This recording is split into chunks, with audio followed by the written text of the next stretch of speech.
നമസ്കാരം.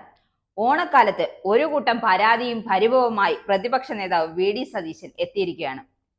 സാധനങ്ങൾക്ക് വില കൂട്ടൽ, വൈദ്യുതി വർധനവ് ഇങ്ങനെ തുടങ്ങുന്ന ഒരു കൂട്ടം പരാതികളുടെ കെട്ടഴിക്കുമ്പോഴും നേതാവിന് പഴയതുപോലെ വിവാദങ്ങൾ അത്രയ്ക്ക് അങ്ങോട്ട് മെയിൻറ്റെയിൻ ചെയ്ത് കൊണ്ടുപോകാൻ പറ്റുന്നില്ല.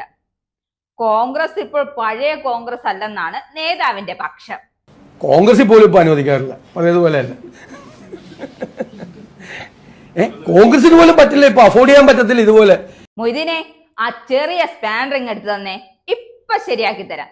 പിന്നെ വാ തുറന്നാലോ, നേതാവിന് ആദ്യം പറയാനുള്ളത് തൃശ്ശൂർ പൂരം കലക്കി എന്നാ പറഞ്ഞിട്ടുണ്ടോ?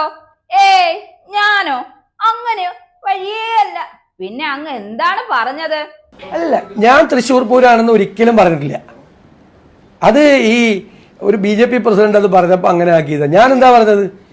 ഇവർ പോയി സംസാരിച്ചത് കേരളത്തിൽ BJPയുടെ അക്കൗണ്ട് തുറക്കാൻ ഞങ്ങളെ സഹായിക്കാൻ. അവരുടെ ഡ്രീമാണ് BJPയുടെ 2-3 കൊല്ലമായിട്ട് അവരതിനു വേണ്ടി വർക്ക് ചെയ്യുക.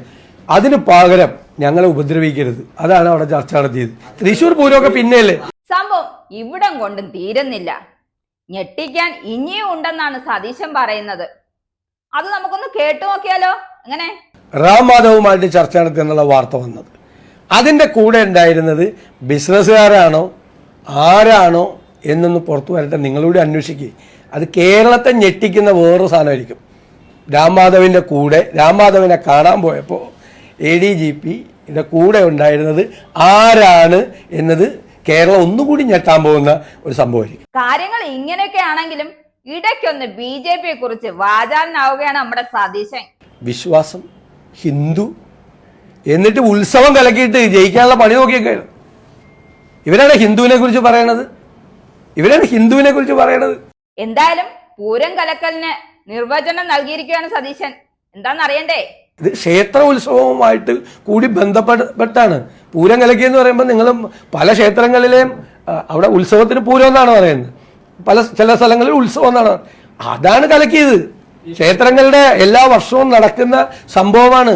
രാഷ്ട്രീയത്തിൽ ഇനി എന്തൊക്കെയോ സംഭവിക്കാൻ പോകുന്നെന്ന പ്രതിപക്ഷ നേതാവിന്റെ വാക്കുകളൊന്ന് കേട്ടാലോ? എങ്ങനെ? ഒരുപാട് കൊടുങ്കാറ്റും ഒരുപാട് പ്രശ്നങ്ങളും കേരള രാഷ്ട്രീയത്തിൽ ഉണ്ടാവും, ഒരു സംശയം വേണ്ട. വരാനിരിക്കുന്ന നാളുകളിൽ ഞാൻ CPMന്റെ അകത്തെ കാര്യത്തെക്കുറിച്ചൊന്നും പറയാനില്ല.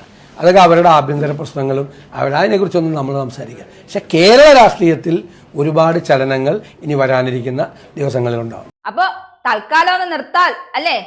എന്താ നേതാവേ?